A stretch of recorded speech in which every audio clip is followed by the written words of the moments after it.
القمح مقلي باش نديرو الروينة، ولا نقولو القلية، ولا نقولو حبوب القمح المحمصة.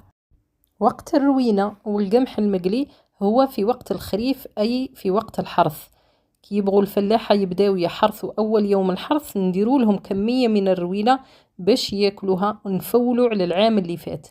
الحصاد تاع العام اللي فات نقلعوا منه الزريعة بيبداو الحرث، ونخلوا شكارة نديروها سبيسيال للروينة باش نبداو موسم الحرث القادم.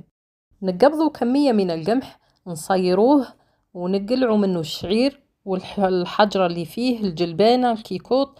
نديروا كمية من القمح في طاجين وتكون النار هادئة باه القمح ما يطرطقش علينا وما يجيش حبة بحبة، حبة كحلة حبة بيضة.